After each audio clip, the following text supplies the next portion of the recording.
नमस्कार दोस्तों, स्वागत है अपने YouTube channel maths with Arvind sir में। दोस्तों, लास्ट क्लास जब हमारी हुई थी तब हमने कॉन्ग्रुएंसी के बारे में पढ़ा था, सर्वांग समता के बारे में पढ़ा था कि सर्वांग समता क्या होती है। मैंने आपको सिखाने की कोशिश की थी कि सर्वांग समता होती क्या है और सर्वांग समता को हम कैसे पहचानेंगे कि सर्वांग सम है या नहीं है। कई बार काफ़ी स्टूडेंट के दिमाग में ये बात आती है, सर्वांग समता है, समरूपता सिमिलरिटी है, इन सभी को लेकर स्टूडेंट ये बात सोचते हैं कि कहाँ काम में आने वाली है सर्वांग समता। ठीक है, क्या यूज है सर्वांग समता का। तो दोस्तों, आप खुद एक चीज़ सोचो, जैसे सर्वांग सम क्या होता है, मैंने कहा कि सब कुछ बराबर होना चाहिए उनका। सर्वांग सम का मतलब सारे अंग बराबर, सब कुछ बराबर होना चाहिए।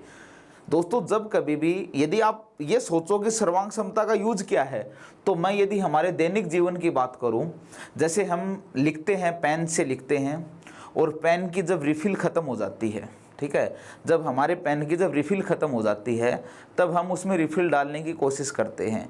तो मुझे ये बताओ कि क्या जब आप उसकी रिफ़िल लेकर आते हो तो आप उसमें यही तो देखते हो ना कि भाई पहले जैसे वाली रिफ़िल यदि है ना, इतनी ही साइज़ की, इतनी मोटाई की, इतनी ही लंबाई की, तो इस पेन में आएगी। तो इसका मतलब ये है कि जो पहले वाली रिफ़िल थी और जो नई रिफ़िल है वो यदि सर्वांग सम है तो ही आपके पेन में वो अच्छी तरीके से आ पाएगी, अच्छी तरीके से काम कर पाएगी। जैसे हम आइस के लिए जो फ्रीज़र में आइस जमाने के लिए हम ट्रे होती है, जो आइस ट्रे होती है, उसमें हम देखते हैं कि उसमें दोनों आइस ट्रे एक जैसी आती हैं और सारे जो बॉक्स होते हैं वो सारे बॉक्स क्या हैं, आइस जिनमें बनती है वो सारे बॉक्स सर्वांग सम होते हैं, मतलब बिल्कुल बराबर होते हैं। हो सकता है कि वो आयताकार हो सकता है कि वो ट्रायंगुलर हो सकता है कि वो सर्कल के जैसा हो। तो सर्वांग समता हमारे दैनिक जीवन में हमेशा काम आती रहती है।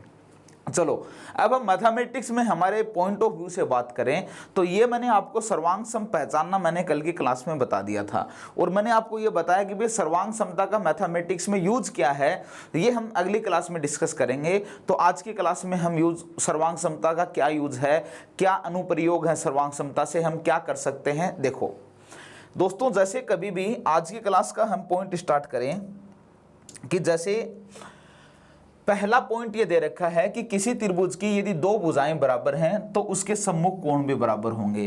कोई भी एक ट्राइंगल है, if any two side of a triangle are equal then their opposite angle also will equal. यदि किसी भी त्रिभुज में कोई दो साइड बराबर हैं तो इसका मतलब उनके अपोजिट एंगल, विपरीत कोण भी बराबर होंगे। ये भी एक सर्वांग समता का ही परिणाम है, ये भी एक सर्वांग समता कॉन्ग्रुएंसी का ही रिजल्ट है।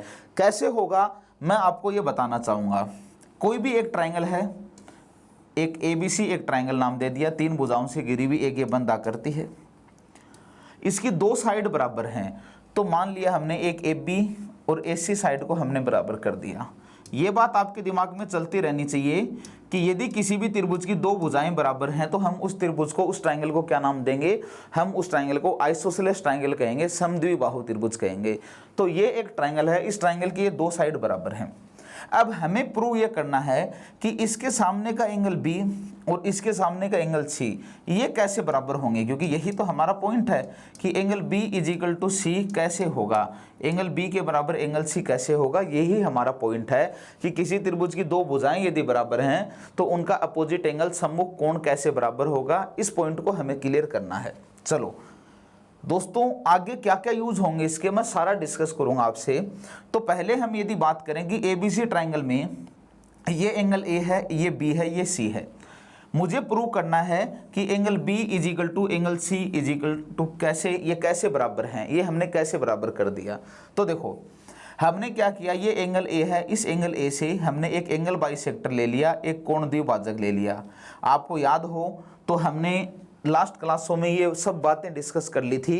एंगल बाइसेक्टर क्या होता है, तो आप कहोगे सर आपने यदि एंगल बाइसेक्टर लिया है, यदि कोण द्विभाजक लिया है, इस एंगल का बाइसेक्टर लिया है, तो इसका मतलब इस पूरे एंगल के दो टुकड़े हो गए हैं, ये और ये दोनों टुकड़े क्या होंगे, बराबर। तो इसका मतलब आप पूरे एंगल A को दो बराबर भागों में बांट दिया है, तो ये A/2 हो गया है और ये भी A/2 हो गया है। मतलब इसका मतलब आप कह सकते हो कि एंगल बाइसेक्टर है। अब ये यहाँ पे आके मान लिया D पॉइंट पर आके मिला है। अब आपके सामने एक ही ट्राइंगल से कितने ट्राइंगल बन गए हैं, आप कहोगे कि एक तो ट्राइंगल ये है, एक ट्राइंगल ये है, तो एक तो ट्रायंगल हमारा ए बी डी है, ट्रायंगल ए बी डी, और एक ट्रायंगल है हमारा ए सी डी। इन दोनों ट्रायंगल में देखें, इन दोनों ट्रायंगल में हमें देखना है, ये ए बी डी ट्रायंगल है, ये ए सी डी ट्रायंगल है। देखो आप खुद इस चीज को देख पाओगे कि इस वाले ट्रायंगल में, इस वाले ट्रायंगल में ये साइड कॉमन है, तो आप कहोगे बिल्कुल ये दोनों में कॉमन है, दोनों में एक जैसी ही काम में आएगी। तो आप कह सकते हो कि A D is equal to A D है, इसका मतलब ये कॉमन साइड है। मेरी बात से एग्री हो? चलो, ए बी और ए सी पहले ही बराबर हैं, क्योंकि ये क्या है, इस ट्रायंगल की दो साइडें बराबर थी, ए बी और ए सी। तो इसका मतलब आप कह सकते हो कि ए बी और ए सी क्या है, बराबर। ये हमें गिवन है, ये हमें दिया गया है, ठीक है। अब मुझे बताओ कि भाई ये दोनों, इस ट्रायंगल में, इस ट्रायंगल में, ट्रायंगल एक इसको नाम दे दूं और ट्रायंगल दो इसको नाम दे दूं। इन दोनों ही ट्रायंगल में ए डी तो कॉमन साइड हो गई है, ये साइड ए बी और ए सी पहले से बराबर दे रखी है, और ये एंगल बाइसेक्टर लिया है आपने, कोण द्विभाजक लिया है। इसका मतलब कह सकते हो कि एंगल बी ए डी और एंगल सी ए डी ये भी बराबर होगा।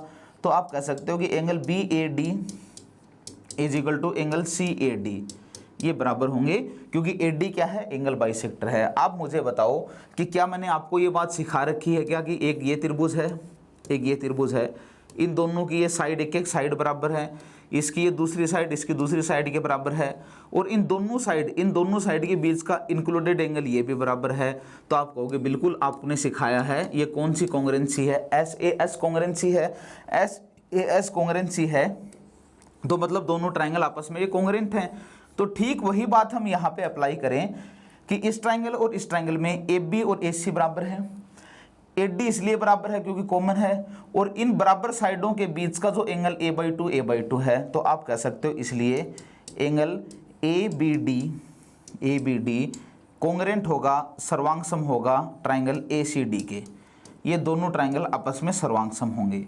और जैसा कि बच्चों आपको मैंने ये बताया है कि यदि दो ट्रायंगल सर्वांगसम हैं, यदि दो ट्रायंगल कॉन्ग्रुएंट हैं, इसका मतलब उनका सब कुछ बराबर है। सब कुछ बराबर का मतलब क्या है कि इसका एंगल बी, इसका एंगल बी इसके एंगल सी के बराबर होगा। सब कुछ बराबर है, बचा हुआ सब कुछ बराबर है।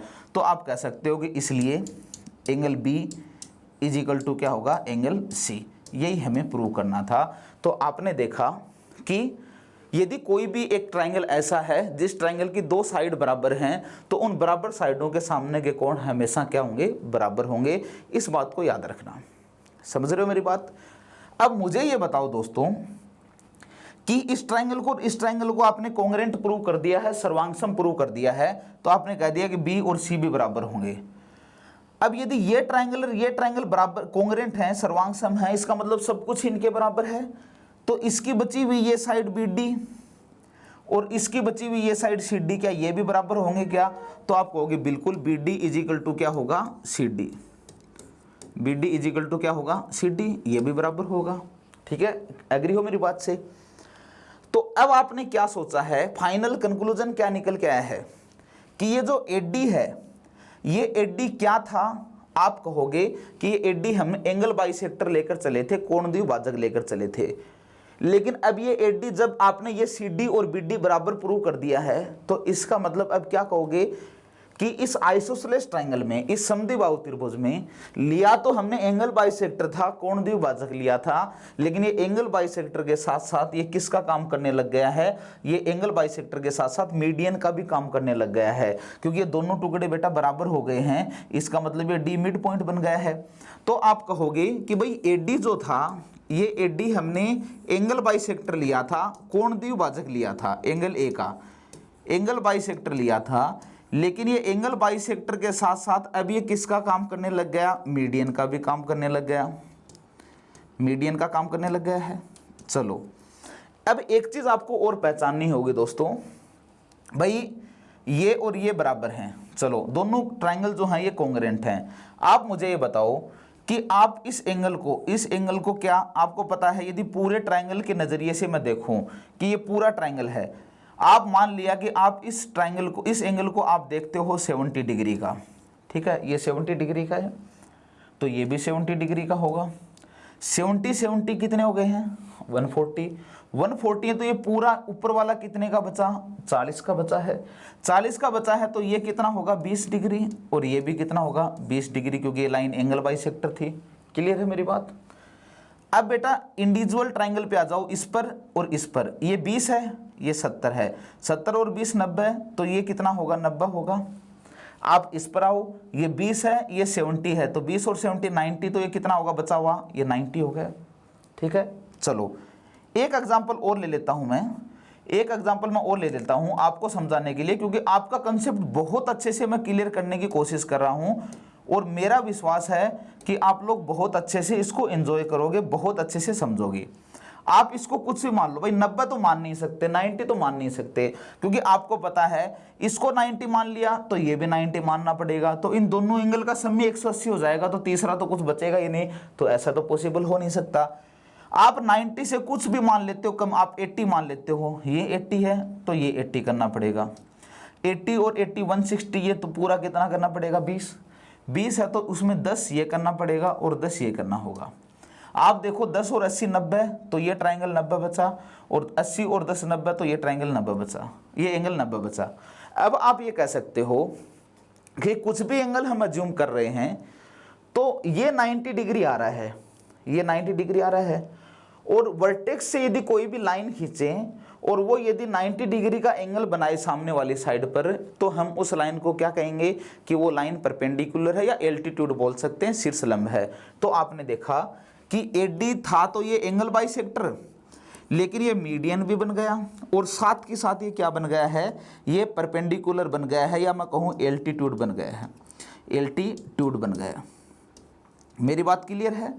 आप देखो कि एडी किस किस का काम करता है। एडी हमने एंगल बाइसेक्टर लेकर चले थे, लेकिन एंगल बाइसेक्टर के साथ साथ ये मीडियन भी बना, एंगल बाइसेक्टर के साथ साथ ये एल्टीट्यूड भी बना।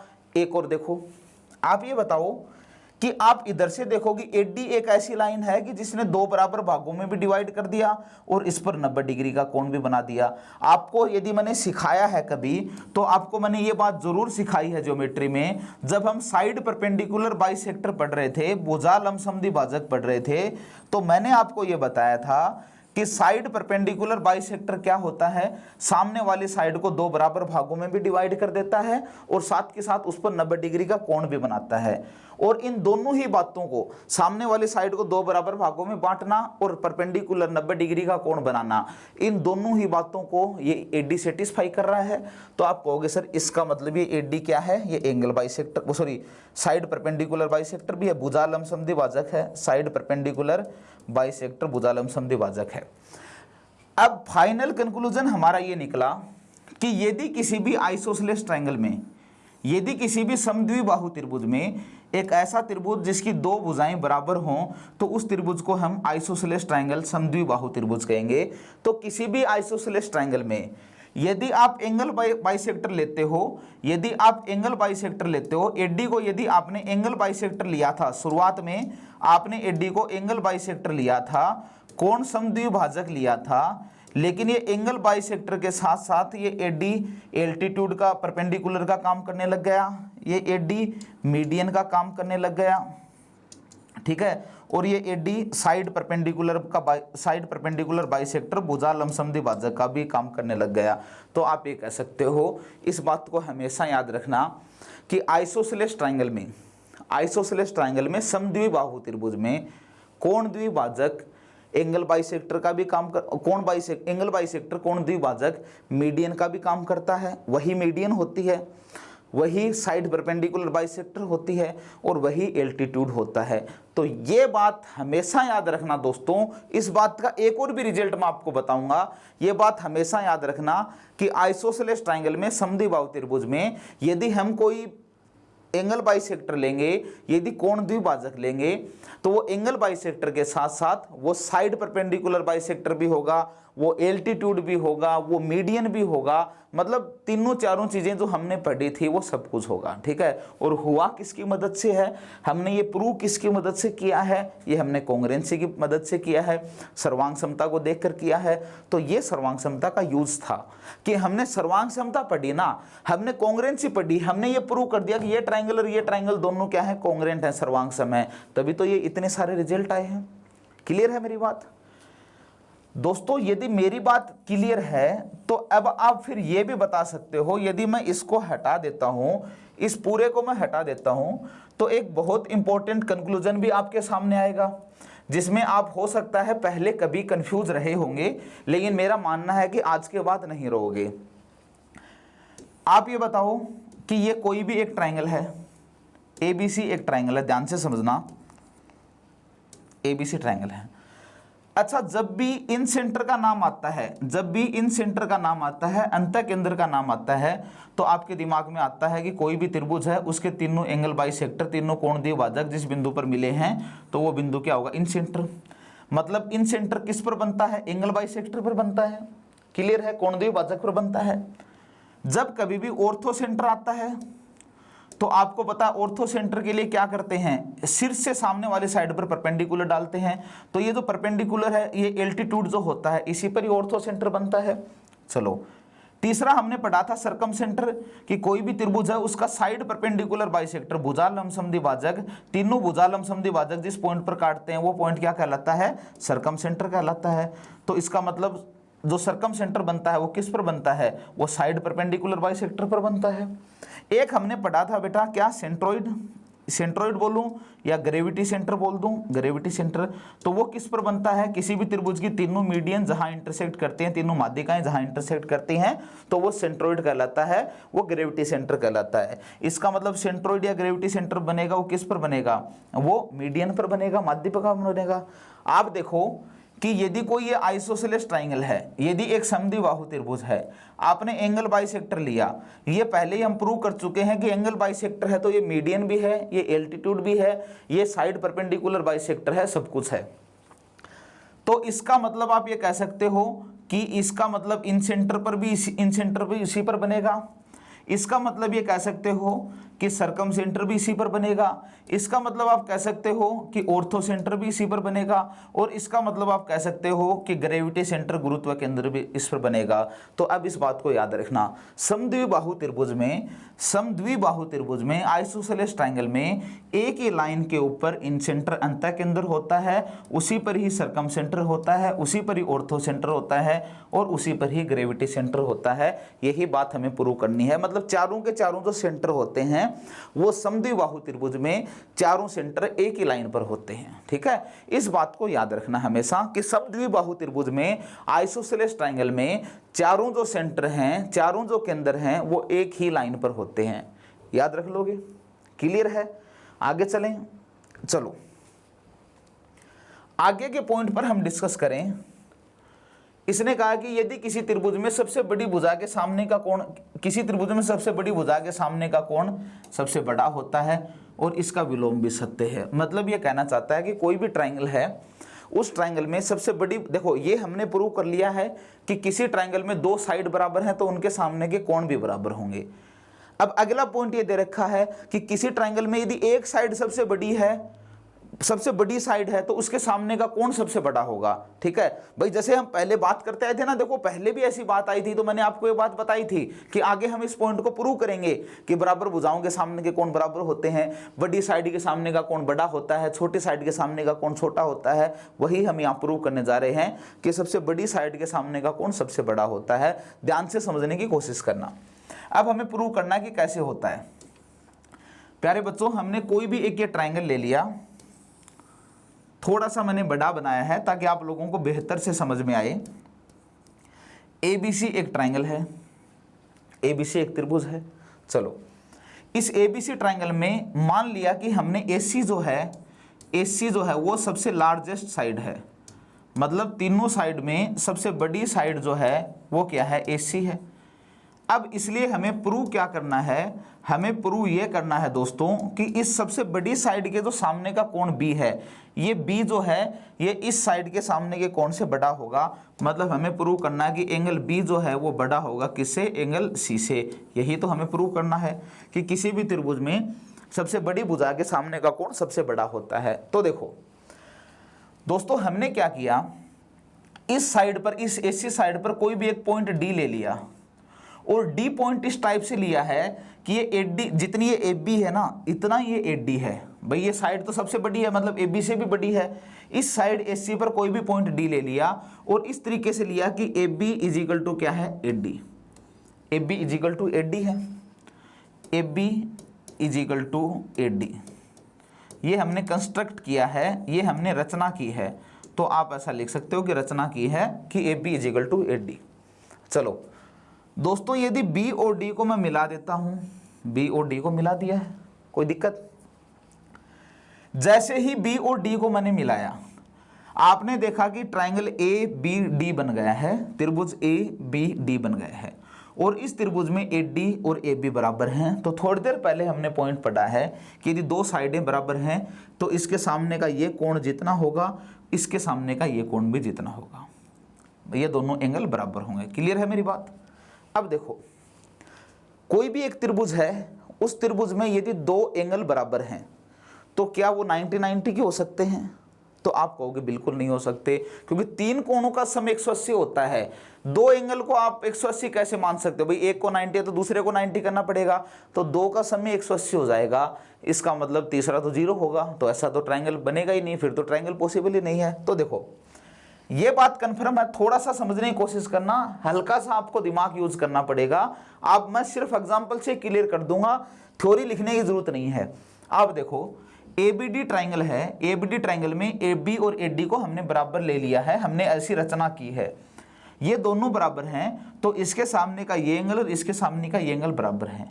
बेटा आप मैक्सिमम इसको 89.9 मान सकते हो, 90 नहीं मान सकते, क्योंकि इसको 89 मानना है तो ये अपने आप में क्या होगा, 89 होगा। एक बार एग्जांपल देखिए, मैं समझ रहा हूं कि ये 89 है तो ये 89 होगा, क्योंकि तीसरा एंगल तभी कुछ बचेगा ना, कुछ तो बच जाएगा, चाहे भले ही 2 डिग्री बचे लेकिन कुछ तो बचेगा। चलो अच्छा मुझे ये बताओ कि ये पूरी साइड एक सीधी लाइन है, एक ये 89 है, तो यहां जो एंगल होगा, यहां जो एंगल होगा वो 91 होगा क्या? क्योंकि इन दोनों का सम कितना होना चाहिए, 180 होना चाहिए।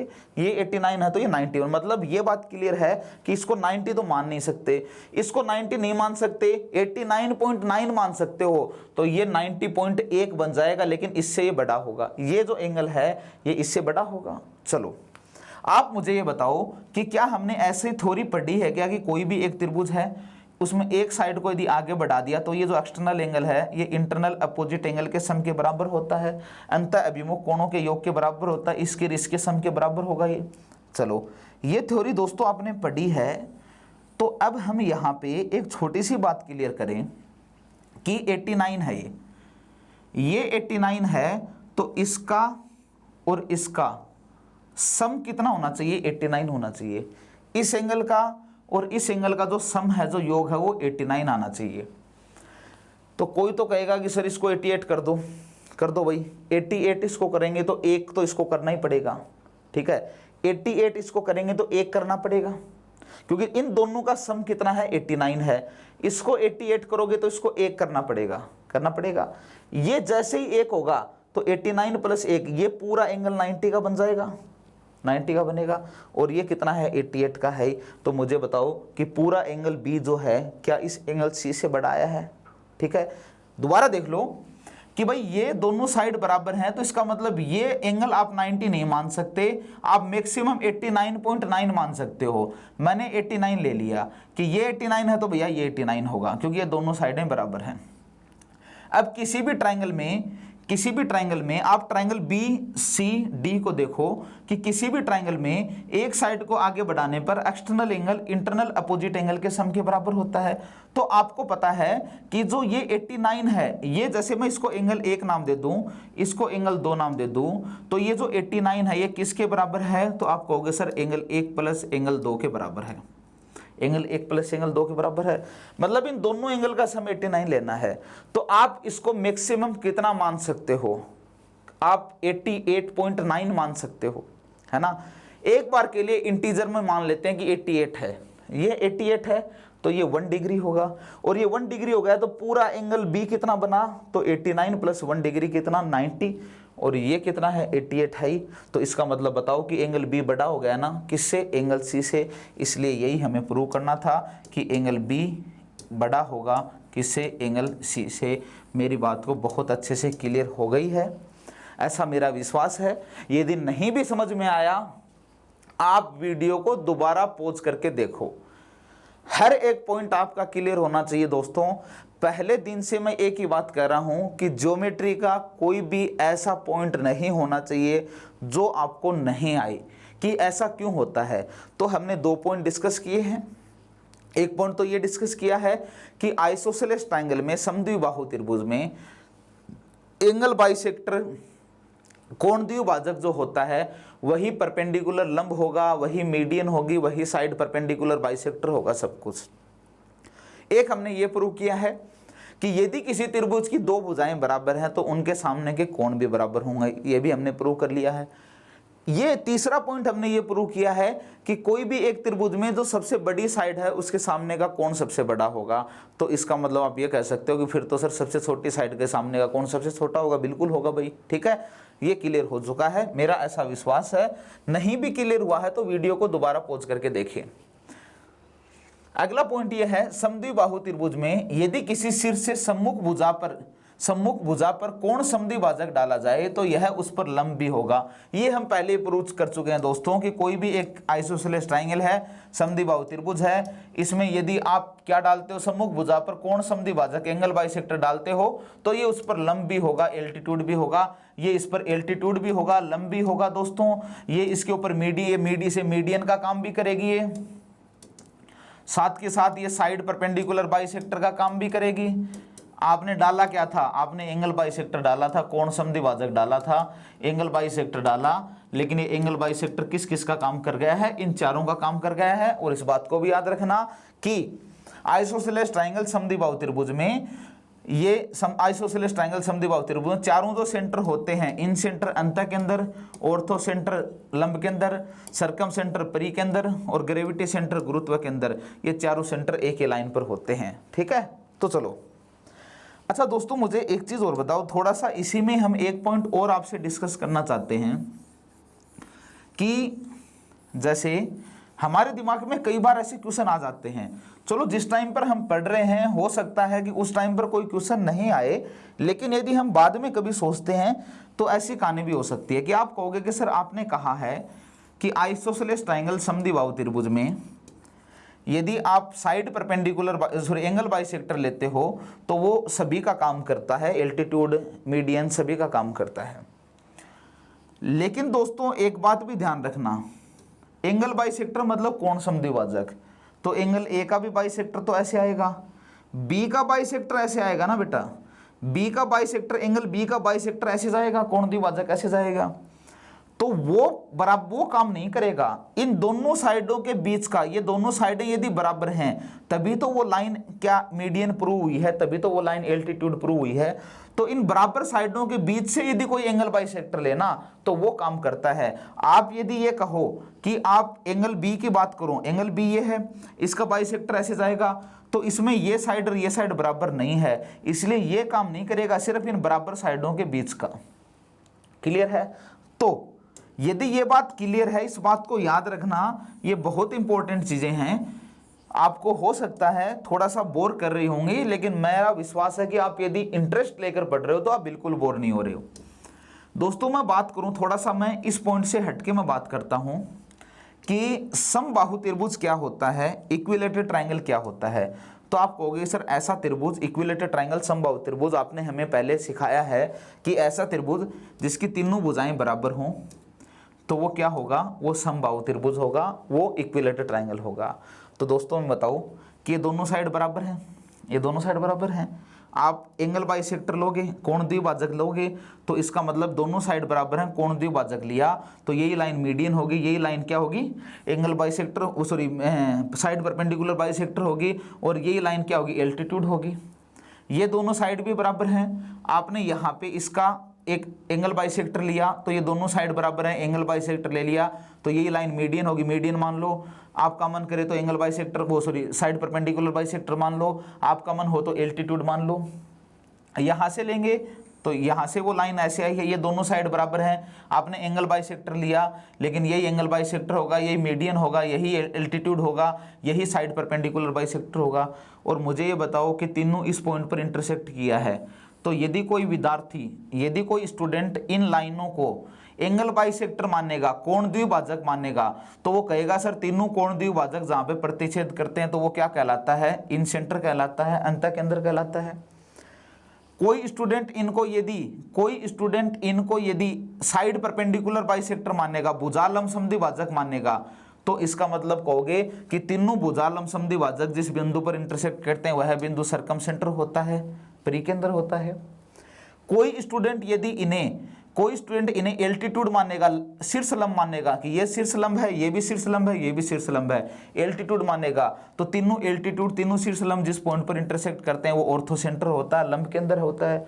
और कोई स्टूडेंट यदि इनको मीडियन मानता है, माध्यिका मानता है, तो तीनों माध्यिका जिस पॉइंट पर इंटरसेक्ट करती हैं वही पॉइंट क्या कहलाता है, ग्रेविटी सेंटर कहलाता है। अब आप फाइनल कंक्लूजन क्या कह सकते हो कि इक्विलेटरल ट्रायंगल में, समबाहु त्रिभुज में, इक्विलेटरल ट्रायंगल में वही तो पॉइंट अंतःकेंद्र होता है, वही सर्कमसेंटर होता है, वही ऑर्थोसेंटर होता है और वही ग्रेविटी सेंटर होता है।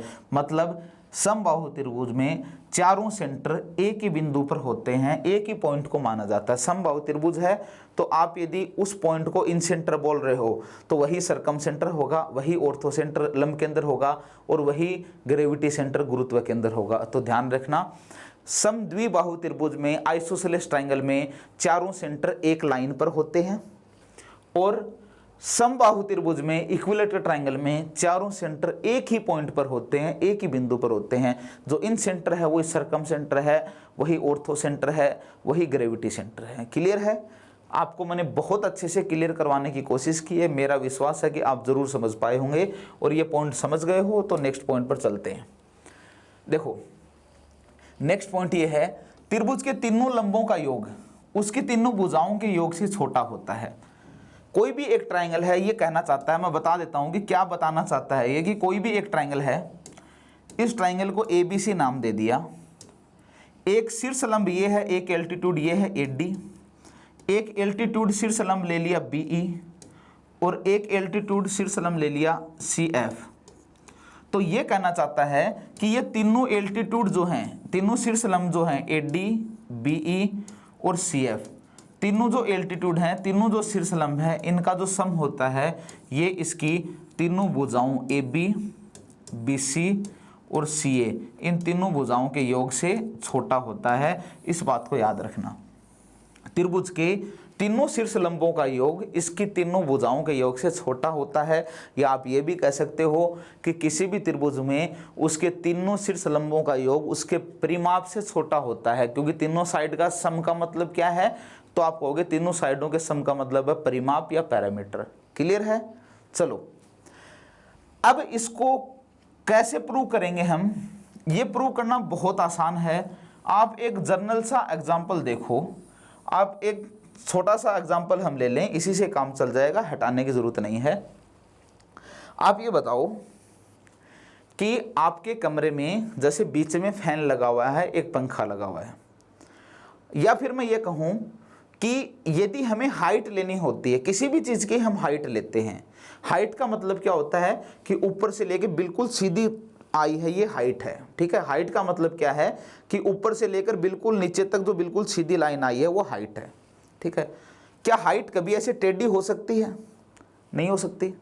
क्या मुझे बताओ कि हाइट ऐसे टेढ़ी हो सकती है? नहीं हो सकती। आप कहोगे हाइट का मतलब सीधा है। दोस्तों ये बात बताओ कि जैसे ये कोई भी एक आकृति है, कोई भी एक ये आकृति है हमारे सामने, ये एक लाइन टेढ़ी आई, ये एक ऐसे है, ये एक ऐसे है और ये एक सीधी आई है। मैं कहूँ कि सबसे कम लंबाई की कौन सी है इनमें, इसमें सबसे कम लंबाई की कौन सी है? तो आप कहोगे सर ये सीधी की सीधी आई है, इसकी लेंथ सबसे कम होगी। तो आप ये कह सकते हो कि कोई भी आकृति की जो हाइट होती है वो उसकी लंबाई सबसे कम होती है। ठीक है भाई, आप यदि किसी एक पॉइंट से टेढ़ी लाइन लेते हो, उसके कंपैरिजन में हाइट यदि सीधी है, उस हाइट की लेंथ उस टेढ़ी लाइन के कंपैरिजन में कम है। ये पॉइंट है कि इस पॉइंट से टेढ़ी लाइन ले ली है, टेढ़ी साइड ले ली है, कोई भी तिरछी साइड ले ली है, इसके कंपैरिजन में इसकी जो सीधी साइड होगी, जो हाइट होगी, उसकी लेंथ कम होगी। तो देखो ये बात आपके दिमाग में बहुत अच्छे से क्लियर हो गई है। तो अब हम हमारे पॉइंट पर चलते हैं। आप ये बताओ कि इस ABC ट्राइंगल में, इस ABC ट्राइंगल में A वर्टेक्स से देखो, A शीर्ष से देखो, तो आप कहोगे सर AB टेढ़ी है और AD सीधी है। इसका मतलब AB जो है ये बड़ी होगी किससे? AD से। आप यही कहोगे दोस्तों। ठीक इसी तरीके से अब आप देखो AC और AD को, तो आप कहोगे सर इसका मतलब AC टेढ़ा है तो AC बड़ा होगा किससे? AD से। आप इन दोनों को ऐड कर देते हो, इधर AB है इधर AC है, तो क्या आप ऐसा लिखोगे कि AB प्लस AC और ग्रेटर देन का साइन ऐसे का ऐसे, और AD प्लस का AD कितना हो जाएगा? 2AD। इक्वेशन A का नाम दे दूं, कोई दिक्कत है? चलो आप B से देखो, BA और BE सीधी आई है 90 डिग्री मतलब सीधी आई है, और ये BA टेढ़ी गई है। तो क्या आप कह सकते हो कि BA को मैं AB लिख दूं, AB ग्रेटर देन किससे होगा? BE से होगा। तो आप कहोगे बिल्कुल होगा, ठीक है। ऐसे ही BC और BE में देखो, तो आप कहोगे सर BC टेढ़ा है तो BC किससे बड़ा होगा? BE से बड़ा होगा। दोनों को ऐड कर देता हूं, तो क्या मुझे ये बताओ, ऐसा कह सकते हो क्या कि AB प्लस का BC ग्रेटर देन 2BE, क्योंकि BE प्लस का BE 2BE हो जाएगा। इक्वेशन 2 नाम दे दूं, कोई दिक्कत? चलो अब C से देखो, C से A टेढ़ा है और C से F सीधा है, तो क्या CA या मैं लिखूं AC ग्रेटर देन होगा क्या CF? तो आप बिल्कुल कहोगे होगा। क्या CB ऐसी है और CF सीधा परपेंडिकुलर है, तो CB बड़ा होगा किससे? CF से। हो सकता है आपको ये सीधा दिखाई दे रहा है, लेकिन वैसे डायग्राम में सीधा नहीं होगा। यहां से देखूंगा तो ये ऐसे टेढ़ा जाएगा और ये सीधी जाएगी, तो आप क्या कहोगे कि सर BC जो है वो CF से बड़ा है। इसका मतलब BC ग्रेटर देन क्या है? CF है। दोनों को ऐड कर दो। AC प्लस का BC कितना आ गया दोस्तों? AC प्लस का BC कितना आ गया? तो आप कहोगे सर AC प्लस का BC CF प्लस CF मतलब 2 ऑफ CF से बड़ा है, ठीक है। इक्वेशन 1, इक्वेशन 2 और इक्वेशन 3 को ऐड कर दो। इधर वाला पोर्शन इधर वाले में ऐड होता है, लेफ्ट हैंड का पोर्शन, और राइट हैंड का राइट हैंड में। AB प्लस AB तो 2AB, AC प्लस का AC 2AC, BC प्लस का BC 2BC। तो क्या दोस्तों मैं ऐसा लिख सकता हूँ क्या? 2 बार को मैं ले लूँ तो AB प्लस का BC प्लस का CA और ग्रेटर देन का साइन ऐसे का ऐसे। उधर वाला देखूंगा तो 2BAD 2BE और 2CF। तो मैं दोस्तों यदि 2 बार को मैं ले लूँ कि 2, तो आप कहोगे AD plus BE plus CF, यही कहोगे, ठीक है। आप मुझे बताओ कि 2 से 2 कैंसिल हो गया, तो आपने देखा कि AB plus BC plus CA ये ग्रेटर देन होगा AD plus BE plus CF से। और क्या हमें यही प्रूव करना था? क्या हमें यही बताना था कि त्रिभुज की ये CF है, कि त्रिभुज का परिमाप उसकी तीनों शीर्ष लंबों से बड़ा होता है। किसी भी त्रिभुज का पैरामीटर परिमाप उसके तीनों शीर्ष लंबों से बड़ा होता है। याद रखना कि किसी भी त्रिभुज का परिमाप उसके तीनों शीर्ष लंबों के योग से बड़ा होता है। मेरा विश्वास है कि आप बहुत अच्छे से इस बात को समझ गए होंगे। कोई भी पॉइंट ऐसा आए जिसको समझने में दिक्कत हो तो आप उसको बार बार वीडियो को देखो। जितनी बार देखोगे इतनी ही चीज़ें क्लियर होंगी। मेरा विश्वास है कि सभी लोगों को बहुत अच्छे से समझ में आया होगा। अब हम आगे के पॉइंट पर चलते हैं। आगे का पॉइंट क्या है कि त्रिभुज के तीनों माध्यिकाओं का योग उसकी तीनों भुजाओं के योग से छोटा होता है। कोई भी एक ट्राइंगल है, उसकी तीनों जो मीडियन हैं, तीनों माध्यिकाएं हैं, उन माध्यिकाओं का जो योग है वो उसके तीनों भुजाओं के योग से छोटा होता है। ये कोई भी एक ट्राइंगल है, ABC एक ट्राइंगल है, इसका नाम दे दिया ABC। इस ABC ट्राइंगल की एक मीडियन का मतलब इस BC, इसके सामने की साइड BC के मिड पॉइंट पर आके मिली है ये, तो ये मीडियन, एक BE मीडियन ले लिया और एक CF मीडियन ले लिया। ये तीनों मीडियन है, माध्यिका है। अब इसने क्या कहा है कि तीनों माध्यिकाओं का योग उसकी तीनों भुजाओं के योग से छोटा होता है। इसका मतलब ये कहा है कि तीनों जो साइड हैं इसकी AB, BC और CA, इन तीनों साइड का जो सम है वो इसकी तीनों जो माध्यिकाएं हैं AD plus BE plus CF, त्रिभुज की तीनों भुजाओं का योग इसके तीनों माध्यिकाओं के योग से बड़ा होता है। या फिर आप ये भी कह सकते हो कि कोई भी ट्रायंगल, कोई भी त्रिभुज है, उसका जो परिमाप है, उसका जो पैरामीटर है, वो उसका जो परिमाप है, पैरामीटर है, वो उसके तीनों माध्यिकाओं के योग से बड़ा होता है। ठीक है, क्लियर है। अब आपके दिमाग में आएगा कि ये हमने कैसे लिख दिया, ये हमने कैसे लिख दिया। तो ऐसी बात यदि आपके दिमाग में आए तो आप एक बार सेंट्रोइड के जो चैप्टर, सेंट्रोइड के जो लेक्चर थे, सेंट्रोइड या ग्रेविटी सेंटर पार्ट 1 और पार्ट 2, वो यदि आप दोबारा से पढ़ोगे तो आपको बहुत अच्छे से समझ में आएगा, क्योंकि वहाँ पे मैंने इसको प्रूव करके बताया था। किसी स्टूडेंट को लगे कि ऐसा क्यों आया है, तो मैं ये बात केंद्रक या सेंट्रोइड का जो है वो वीडियो है, उसमें मैं ये बात आपको बता चुका हूँ। फिर भी किसी तरीके का किसी स्टूडेंट के दिमाग में कोई भी डाउट हो तो वो इसको खुद प्रूव कर सकता है, कॉन्ग्रुएंसी लगा के, सर्वांग समता लगा के खुद प्रूव कर सकता है। और यदि आप नहीं कर सकते दोस्तों, तो मैं इसको बता सकता हूँ कि ये हमने कैसे कर दिया।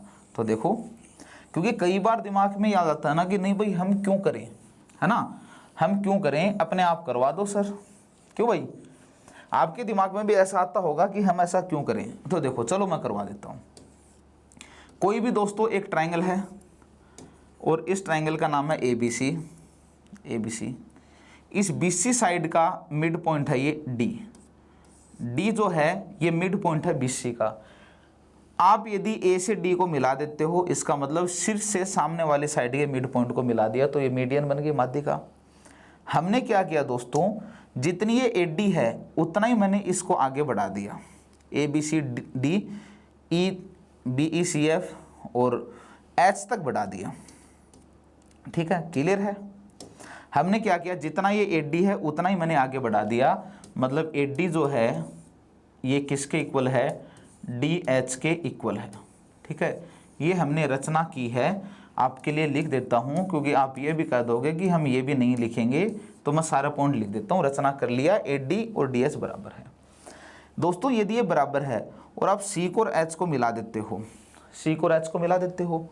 D तो मिड पॉइंट इसलिए है, D मिड पॉइंट है क्योंकि मीडियन है। तो आप मुझे बताओ कि इस ट्रायंगल और इस ट्रायंगल में देखो, ABD और CDH, ये साइड इस साइड के बराबर है, ये AD इसके बराबर है, क्योंकि जितना ये था इतने आगे बढ़ा दिया। ये एंगल और ये एंगल वर्टिकली अपोजिट एंगल है, शीर्षाभिमुख कोण है। तो मुझे बताओ ADB और CDH, इसमें ये दो साइड बराबर हैं, इनके बीच के एंगल भी बराबर हैं, तो क्या दोनों आपस में सर्वांग सम हो गए, कॉन्ग्रुएंट हो गए। और सर्वांग समता का मतलब है कि सब कुछ एक समान हो गया, तो बचा हुआ AB और CH भी बराबर होंगे, इसलिए आप कह सकते हो कि AB और बराबर क्या होगा, CH। कह सकते हो AB और CH भी बराबर होंगे, क्योंकि दोनों ट्रायंगल कॉन्ग्रुएंट होंगे, तो सब कुछ बराबर हो गया। दोस्तों मैं बात करूं ट्रायंगल ACH में, ट्रायंगल ACH में, तो आपको ये बात बता रखी है कि किसी भी त्रिभुज में, और क्यों होता है वो भी मैंने समझा दिया था पहले की वीडियो में, कि किसी भी त्रिभुज की दो भुजाओं का योग तीसरी भुजा से बड़ा होता है। ACH ट्रायंगल में एक साइड AC है और एक CH है, तो क्या AC प्लस का CH जो है, AC प्लस का CH जो है, क्या ये AH से बड़ा होगा क्या? बिल्कुल आप कहोगे दो साइड का सम तीसरी साइड से बड़ा होता है। तो अब मैं ये भी कह सकता हूँ क्या, AC को मैंने ऐसे का ऐसे लिख दिया, प्लस CH की जगह मैंने लिख दिया AB, क्योंकि AB is equal to CH prove कर सकते हैं, तो AB। और दोस्तों ये जो क्या है, जो AD बराबर DH है, तो मुझे बताओ कि ये जो AH लिखा हुआ है, AH मतलब पूरा, तो क्या मैं इसको AD प्लस का AD 2AD लिख दूं, क्योंकि ये और ये दोनों पोर्शन बराबर हैं, तो क्या मैं ऐसा लिख सकता हूं 2AD? कोई दिक्कत आप लोगों को? कोई दिक्कत नहीं है। तो ऐसे यदि मैं यहां से यदि मीडियन लूंगा, देखो यहां से मीडियन ली तो AC प्लस का AB ग्रेटर देन 2AD, यहां से मीडियन लेता हूं मैं, BE मीडियन लेता हूं, तो आप कहोगे AB, इसी के सिमिलर अब मैं सीधा लिखूंगा कि AB ए बी प्लस का बी सी प्लस का B C greater than 2 of क्या होगा बी ई, इसको इक्वेशन 2 नाम दे दिया। और इसी तरह यदि एक मीडियन मैं यहाँ से ले लेता हूँ सी एफ, तो आप कहोगे सी एफ यहाँ से गई है तो ए सी प्लस का बी सी, इसलिए ए सी प्लस का B C greater than 2 of C F. 3 equation ले लिए। आप यदि तीनों इक्वेशन को ऐड करते हो तो A C plus A C 2 A C, A B plus A B 2 A B और B C plus B C 2 B C, और उधर ऐड किया तो क्या मुझे ये बताओ कि 2 ऑफ ए बी प्लस का बी सी प्लस का सी ए ग्रेटर देन क्या होगा 2 ऑफ ए डी प्लस का बी ई प्लस का सी एफ होगा। 2 से 2 कैंसिल। तो यही हमें प्रूव करना था क्या कि त्रिभुज की तीनों भुजाओं का योग उसकी तीनों माध्यिकाओं के योग से बड़ा होता है। त्रिभुज का परिमाप उसकी तीनों भुजाओं के योग से त्रिभुज का परिमाप उसकी तीनों माध्यिकाओं के योग से बड़ा होता है। यही आपको समझाने की कोशिश की है। पहले भी ये कोशिश कर चुका हूँ, पहले भी मैंने समझा दिया है, मैंने एक बार दोबारा समझा दिया है। आप लोगों को कोई भी प्रॉब्लम नहीं हो इसके लिए हम हाजिर हैं। समझ गए मेरी बात? चलो समझ गए तो ये क्वेश्चन है बेटा एक, थोड़ा सा इस क्वेश्चन को पढ़ो।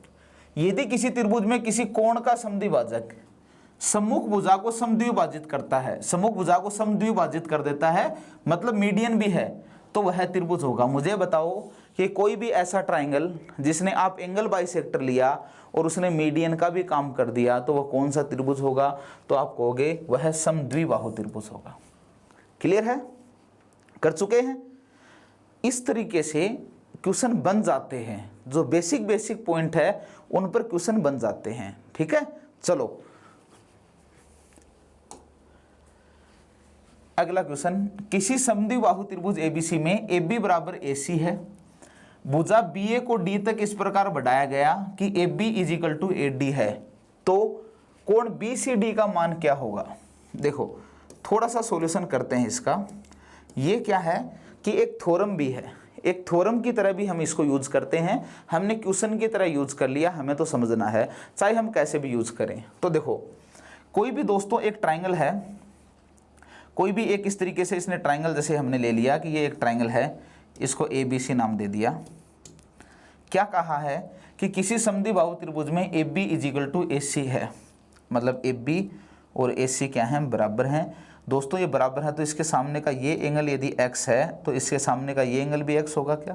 तो आप कहोगे बिल्कुल होगा x।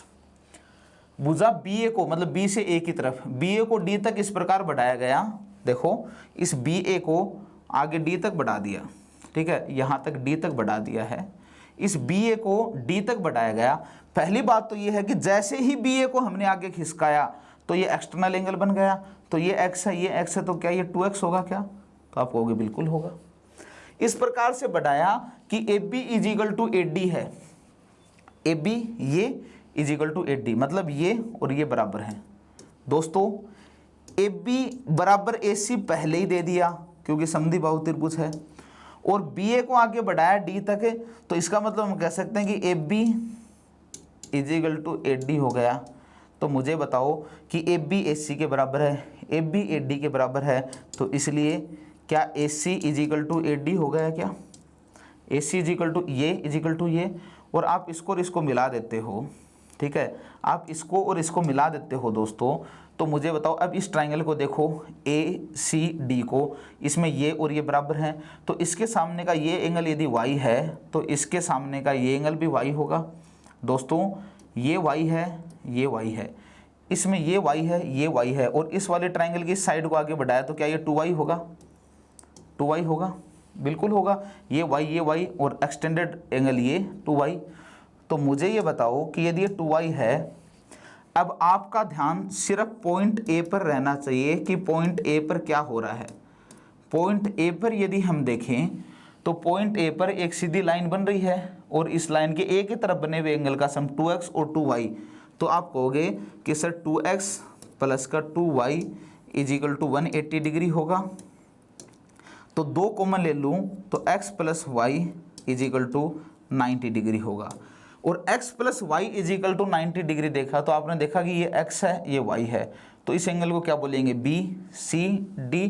तो आपने इसका मतलब ये भी कह सकते हो, इसलिए angle B C D is equal to भी क्या होगा 90 डिग्री। यही हमें प्रूव करना था कि एक्सटेंडेड जो बी सी डी का मान क्या होगा तो 90 डिग्री होगा।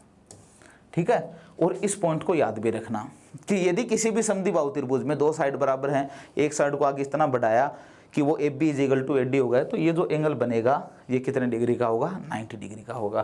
कैसे होगा ये मैंने आपको समझा दिया है। अब मेरा विश्वास ये है कि आज हमने सर्वांग समता कॉन्ग्रुएंसी के बारे में जो भी बात की है, हर एक बात बिल्कुल बेसिक से आपको बहुत अच्छे से समझ में आई होंगी। मैंने बड़े आराम से समझाने की कोशिश की है कि सर्वांग समता का काम क्या है, सर्वांग समता को हम कैसे यूज करेंगे, बहुत अच्छे से समझाने की कोशिश की है। फिर भी कोई पॉइंट नहीं समझ में आया तो पीछे के वीडियो को ज़रूर देखें, और कोई भी पॉइंट यदि कुछ भी अपडेट करना है, कोई भी नई चीज़ हमें लानी है तो कमेंट करके ज़रूर बताएं। एमपी में बहुत सारे स्टूडेंट हैं जिनके एमपीएसआई का एग्ज़ाम है, वो मैसेज करते हैं कि सर एमपीएसआई वाले एग्ज़ाम के स्टूडेंट के लिए भी कुछ कर दो। तो दोस्तों यही ज्योमेट्री एमपीएसआई में आएगी, यही राजस्थान एसआई में आएगी, यही बिहार एसआई में आएगी, यही दिल्ली एसआई में आएगी। हर ज्योमेट्री का मतलब तो ज्योमेट्री है, इसमें अलग से कुछ भी नहीं है कि इस टाइप की नहीं आती है, ऐसा तो कुछ टाइप हम करवा ही नहीं रहे हैं। तो चैनल पर बने रहिए, सारी चीज़ें आपको मिलेंगी। प्रैक्टिस सेट भी आपकी टेलीग्राम चैनल जो स्कॉलर्स कैरियर एकेडमी का है उस पर प्रैक्टिस सेट भी डाले जा रहे हैं, डाउट सेशन भी बना दिया गया है, हर एक चीज़ आपके लिए हाजिर है। आज की क्लास इतनी, मिलते हैं नेक्स्ट क्लास में।